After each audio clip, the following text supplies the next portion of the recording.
आप देख रहे हैं आपका अपना यूट्यूब चैनल जजमेंट अड्डा। और इस वीडियो में मैं आपके लिए लेकर आया हूँ 3 नए क्रिमिनल लॉ लोकसभा से जो पारित हुए हैं उन पर लेटेस्ट अपडेट। अगर आप चैनल पर नए हैं तो चैनल को सब्सक्राइब जरूर कीजिएगा। चलिए वीडियो की शुरुआत करते हैं। ये देखिए 3 नए क्रिमिनल लॉ बिल लोकसभा में पास। राजद्रोह कानून खत्म, नाबालिग से रेप और मॉब लिंचिंग पर फांसी की सजा। तो दोस्तों, लॉ स्टूडेंट के रूप में इनका नॉलेज ज़रूरी है। कंपटीशन की तैयारी करने वाले अभ्यर्थियों को इनका नॉलेज ज़रूरी है, प्लस जनरल अवेयरनेस की दृष्टि से भी और इनका नॉलेज ज़रूरी है। इसलिए ये वीडियो मैं आपके लिए लेकर के आया हूँ। तो इसमें पूरी जो है विस्तार से आपको इसके बारे में बताया जाएगा। देखिए 3 नए क्रिमिनल लॉ बिल लोकसभा में पास हो गए हैं। अब इसे राज्यसभा में रखा जाएगा। वहां से पास होने के बाद इसे मंजूरी के लिए राष्ट्रपति के पास भेजा जाएगा। ठीक है। इसे पेश करते हुए गृह मंत्री अमित शाह ने कहा, अंग्रेजों के समय का राजद्रोह कानून खत्म किया गया है। नाबालिग से रेप और मॉब लिंचिंग जैसे क्राइम में फांसी की सजा दी जाएगी। ठीक है। तो इसमें 2-3 बातें महत्वपूर्ण कही गई हैं कि एक तो अंग्रेजों के समय का जो राजद्रोह कानून था उस राजद्रोह कानून को खत्म कर दिया गया है। अब राजद्रोह के स्थान पर देशद्रोह का प्रावधान किया गया है कि अगर आप देश के खिलाफ जो है कोई गतिविधि करते हैं तो आपके ऊपर जो है मुकदमा चलाया जाएगा। बाकी सरकार की आलोचना करना जो है वो देशद्रोह नहीं माना जाएगा। और दूसरी बात, मॉब लिंचिंग। मॉब लिंचिंग का मतलब होता है कि जब कई सारे लोग मिलकर के और एक व्यक्ति की पीट पीट करके हत्या कर देते हैं, उस घटना को बोलते हैं मॉब लिंचिंग। तो पिछले दिनों से और देश के अंदर इस प्रकार की घटनाएं भी देखने को मिली थी।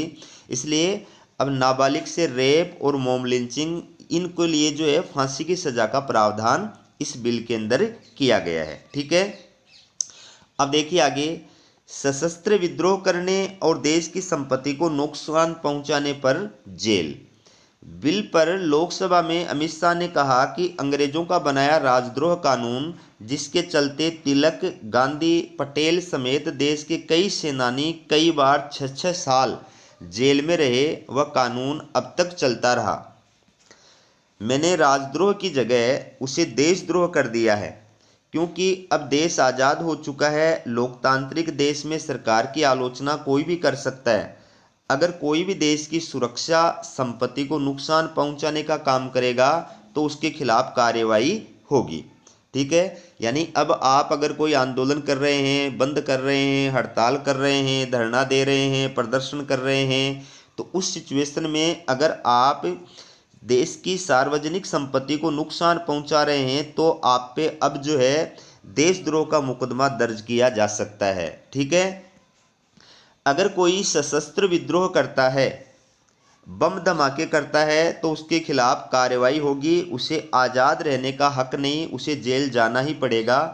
कुछ लोग इसे अपनी समझ के कपड़े पहनाने की कोशिश करेंगे, लेकिन मैंने जो कहा उसे अच्छी तरह से समझ लीजिए। देश का विरोध करने वालों को जेल जाना होगा। फिर बच्ची से रेप के दोषी को फांसी की सजा। देखिए पहले रेप की धारा 375, 376 थी। अब जहां से अपराधों की बात शुरू होती है उसमें धारा 63, 69 में रेप को रखा गया है। गैंग रेप को भी आगे रखा गया है। बच्चों के खिलाफ अपराध को भी आगे लाया गया है। मर्डर 302 था, अब इसको 101 कर दिया गया है। तो ये धाराएं भी आपको जो है याद रखनी है एग्जाम की दृष्टि से। और लॉ स्टूडेंट उनको तो विशेष रूप से याद रखनी है कि पहले मर्डर की जो धारा थी वो कितनी थी, 302 थी। ठीक है। अब इसको क्या कर दिया गया है, 101 कर दिया गया है। अब भविष्य में अदालत के अंदर, फिल्मों के अंदर आपको ये नहीं सुनने को मिलेगा कि धारा 302 के तहत और अभ्यर्थी इसको जो है फांसी की सजा प्रदान की जाती है, मृत्युदंड की सजा प्रदान की जाती है, बल्कि अब ये सुनने को मिलेगा कि धारा 101 के तहत जो है इसको फांसी की सजा या आजीवन कारावास की सजा प्रदान की जाती है। पहले रेप की जो धाराएं 375 थी और धारा 376 थी, अब उनके स्थान पर धारा 63 होगी और धारा 69 होगी। तो ये भी याद रखने की चीज़ें हैं। इसके बाद देखिए 18 साल से कम उम्र की बच्ची से रेप में आजीवन कारावास और मौत की सजा का प्रावधान है। गैंगरेप के दोषी को 20 साल तक की सजा या जिंदा रहने तक जेल का प्रावधान किया गया है।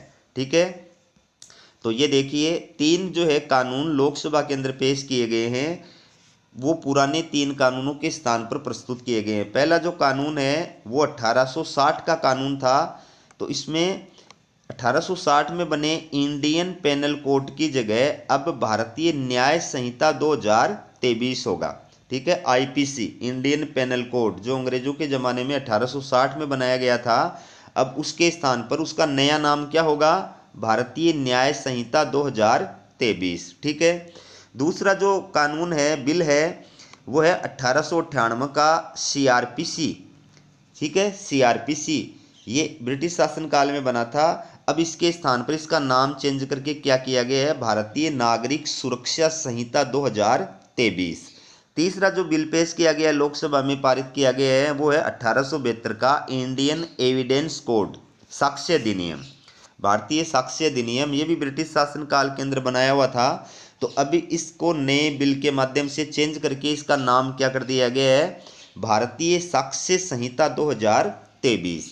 तो ये 3 जो ब्रिटिश शासनकाल के अंदर बने हुए कानून थे, उन कानूनों के अंदर बदलाव भी किया गया है, प्लस उनके नाम भी चेंज किए गए हैं। ठीक है, तो कंपटीशन एग्जाम की दृष्टि से और लो स्टूडेंट्स को ये याद रखने की चीज़ें हैं। गैर इरादतन हत्या को कैटेगरी में बांटा। ठीक है, गैर इरादतन हत्या को अब क्या किया गया है? 2 कैटेगरी के अंदर बांट दिया गया है। प्रस्तावित कानून में गैर इरादतन हत्या को 2 हिस्सों में बांटा गया है। अगर गाड़ी चलाते वक्त हादसा होता है, फिर आरोपी अगर घायल को पुलिस स्टेशन या अस्पताल ले जाता है तो उसे कम सजा दी जाएगी। हिट एंड रन केस में 10 साल तक की सजा मिलेगी। तो अगर आप गाड़ी चला रहे हैं और आपसे कोई एक्सीडेंट हो गया, कोई हादसा हो गया और आप अगर भाग जाते हैं तो आप पर फिर हिट और रन का केस चलेगा और 10 साल तक की सजा होगी। लेकिन अगर आप गाड़ी रोकते हैं और आपकी गाड़ी से जिसका एक्सीडेंट हुआ है उस व्यक्ति को, उस घायल को जो है आप पुलिस स्टेशन पर या अस्पताल में ले जाते हैं और उसको भर्ती कराते हैं, उसका उपचार कराते हैं, तो आपकी जो सज़ा है वो कम प्रदान की जाएगी। ठीक है, इसके बाद देखिए मॉब लिंचिंग में फांसी की सज़ा होगी। स्नेचिंग के लिए कानून नहीं था, अब कानून बन गया है। किसी के सिर पर लाठी मारने वाले को सज़ा तो मिलेगी, इससे ब्रेन डेड की स्थिति में आरोपी को 10 साल तक की सज़ा मिलेगी। तो अगर आप मॉब लिंचिंग कर रहे हैं, मतलब बहुत सारे लोग मिलकर के किसी एक व्यक्ति को मार रहे हैं, पीट रहे हैं, ठीक है, तो उसके लिए फांसी की सज़ा का प्रावधान किया गया है। अगर सिर पर लाठी मार रहे हैं तो उसके लिए सज़ा का प्रावधान है। अगर उससे ब्रेन डेड की स्थिति उत्पन्न हो जाएगी तो 10 साल तक की सज़ा आरोपी को प्रदान की जा सकती है। इसके अलावा जो स्नेचिंग के लिए जो कानून नहीं था, अब स्नेचिंग के लिए भी जो है कानून का प्रावधान कर दिया गया है। ठीक है, इसके बाद देखिए पुलिस की जवाबदेही तय होगी। पुलिस की जवाबदेही तय होगी। शाह ने कहा नए कानून में अब पुलिस की भी जवाबदेही तय होगी। अब कोई गिरफ्तार होगा तो पुलिस उसके परिवार को जानकारी देगी। पहले यह जरूरी नहीं था। किसी भी केस में 90 दिनों में क्या हुआ इसकी जानकारी पुलिस पीड़ित को देगी। तो इस कानून के अंदर अब यह भी प्रावधान कर दिया गया है कि पुलिस अगर किसी भी व्यक्ति को अरेस्ट कर रही है तो अरेस्ट करने से पहले उसके परिवार वालों को इसके बारे में जानकारी प्रदान करेगी। पहले इस प्रकार के का प्रावधान नहीं था, पुलिस की कोई जवाबदेही नहीं थी। ठीक है, और इसके बाद में अगर किसी भी केस में 90 दिनों तक अगर पुलिस किसी व्यक्ति को रखती है तो इसकी जानकारी पुलिस जो है वो पीड़ित को देगी। 90 दिनों तक क्या हुआ उसकी जानकारी पीड़ित को देगी। फिर देखिए आरोपी की गैर मौजूदगी में भी ट्रायल होगा। आरोपी की गैर मौजूदगी मतलब जिस व्यक्ति पर, जिस आरोपी पर कोर्ट में मुकदमा चल रहा है और वो दूसरे देश में भाग जाता है, छिप जाता है तो मुकदमा का जो ट्रायल होता है वो बंद हो जाता है या नहीं चलता है जब तक वो उपस्थित नहीं होता है। लेकिन अभी इस कानून में संशोधन में प्रावधान कर दिया गया है कि आरोपी की गैर मौजूदगी में भी ट्रायल होगा। देखिए देश में कई केस लटके हुए हैं। बॉम्बे ब्लास्ट जैसे केसों के आरोपी पाकिस्तान जैसे देशों में छिपे हैं। अब उनके यहाँ आने की ज़रूरत नहीं है। अगर वे 90 दिनों के भीतर कोर्ट के सामने पेश नहीं होते हैं तो उसकी गैर मौजूदगी में भी ट्रायल होगा। ठीक है, तो 90 दिन का टाइम दिया कि 90 दिन के अंदर अंदर या तो वो कोर्ट के सामने आकर के सरेंडर कर दें, अन्यथा उनकी गैर मौजूदगी के अंदर भी कोर्ट के अंदर कार्यवाही चलेगी और उनको सजा मिल सकती है। फिर है आधी सजा काटने पर मिल सकती है रिहाई। देखिए गंभीर मामलों में आधी सजा काटने के बाद रिहाई मिल सकती है। जजमेंट सालों तक नहीं लटकाया जा सकता। मुकदमा समाप्त होने के बाद जज को 43 दिन में फैसला देना होगा। निर्णय देने के 7 दिन के भीतर सजा सुनानी होगी। पहले सालों तक दया याचिकाएं जो थी वो दाखिल की जाती थी। तो इसमें और क्या महत्वपूर्ण प्रावधान किया गया है कि अगर कोई व्यक्ति गंभीर मामलों के अंदर और आधी सजा काट लेता है तो उसको उसके बाद में रिहा कर दिया जाएगा या रिहा किया जा सकता है। ठीक है। दूसरा इसमें और बदलाव क्या किया गया है कि अब कोई भी जो मुकदमा है वो समाप्त होने के बाद जज को 43 दिन के अंदर अंदर फैसला सुनाना होगा और निर्णय देने के 7 दिन के अंदर अंदर उस व्यक्ति को सजा सुनानी होगी। और तो जो पहले दया याचिकाएं सालों तक लटकी रहती थी, अब दया याचिकाएं जो है उनको दाखिल करने के लिए भी इसमें टाइम बाउंडेशन कर दिया है। आप देखिए दया की याचिका दोषी ही कर सकता है। पहले एनजीओ या कोई संस्थान ऐसी याचिकाएं दाखिल करता था। सुप्रीम कोर्ट से याचिका दाखिल होने के बाद 30 दिन के भीतर ही दया याचिका दाखिल की जा सकेगी। तो दया याचिका के बारे में भी प्रावधान किया गया है कि अब दया याचिका जो है वो दोषी व्यक्ति दायर कर सकता है, उसके स्थान पर कोई एनजीओ या कोई संस्था जो है वो दाखिल नहीं कर सकती। पहले ये प्रावधान था कि राष्ट्रपति के पास में जो दया याचिकाएं दायर की जाती थी वो कोई भी एनजीओ या कोई भी संस्थान दाखिल कर देता था, लेकिन अब दोषी व्यक्ति स्वयं ही दाखिल कर सकता है। ठीक है। और इसमें दूसरा और प्रावधान क्या किया गया है कि दया याचिका जो है वो 30 दिन के अंदर अंदर दायर होगी। जब सुप्रीम कोर्ट ने फैसला सुना दिया, याचिका खारिज कर दी, तो उसके 30 दिन के भीतर भीतर राष्ट्रपति के पास में जो है दया याचिका दायर की जा सकती है। 30 दिन की अवधि अगर बीत गई उसके बाद में आप दया याचिका राष्ट्रपति के पास में दाखिल नहीं कर सकते।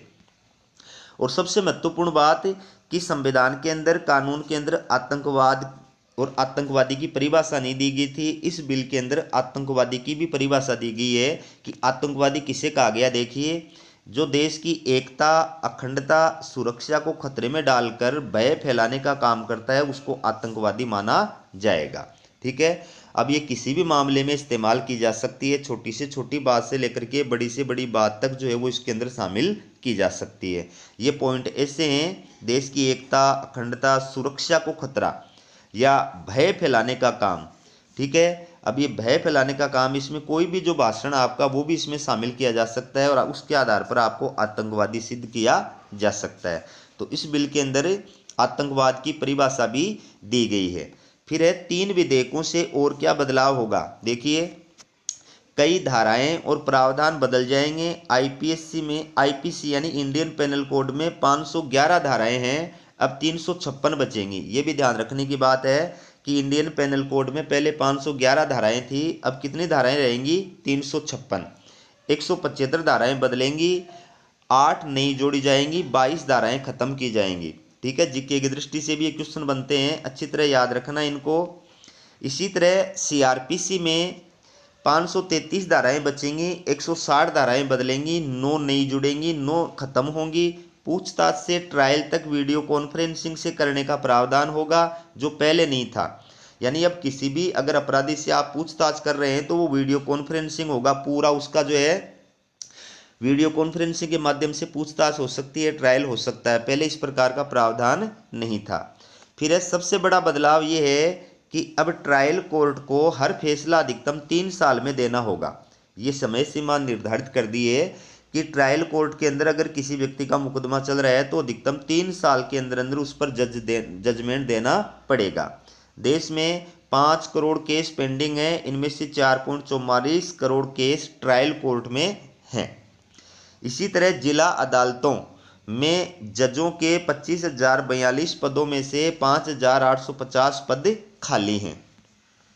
फिर देखिए भारतीय न्याय संहिता में और क्या बड़े बदलाव किए गए हैं, एक एक करके देखिए।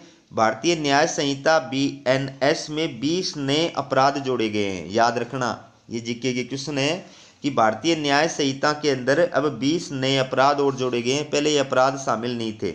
अब इनमें देखिए आगे, ऑर्गेनाइज्ड क्राइम, संगठित अपराध, hit and run mob lynching पर सजा का प्रावधान किया गया है। डॉक्यूमेंट्स में इलेक्ट्रॉनिक और डिजिटल रिकॉर्ड शामिल है, यानी पहले डॉक्यूमेंट्स के अंदर लिखित दस्तावेज ही शामिल होते थे, अब इलेक्ट्रॉनिक और डिजिटल रिकॉर्ड भी जो है वो डॉक्यूमेंट्स के अंदर शामिल किया गया है।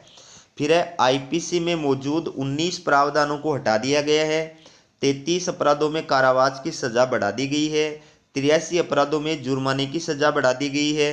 6 अपराधों में सामुदायिक सेवा की सजा का प्रावधान किया गया है। ठीक है, तो दोस्तों ये वीडियो आपको कैसा लगा कमेंट करके ज़रूर बताएं। अभी ये जो बिल हैं, विधेयक हैं, तीनों विधेयक ये लोकसभा से पारित हुए हैं। अब इनको राज्यसभा के पास में भेजा जाएगा। राज्यसभा के द्वारा पारित होने के पश्चात इन पर राष्ट्रपति के पास में भेजा जाएगा, और जैसे ही राष्ट्रपति के इन पर साइन हो जाएंगे ये बिल या विधेयक जो है वो कानून बन जाएंगे और देश के अंदर लागू हो जाएंगे। ठीक है, तो ये थी आपके लिए लेटेस्ट अपडेट। इसी प्रकार की अपडेट पाने के लिए चैनल को सब्सक्राइब जरूर कीजिएगा। हमारा वीडियो देखने के लिए आप सभी का बहुत बहुत धन्यवाद।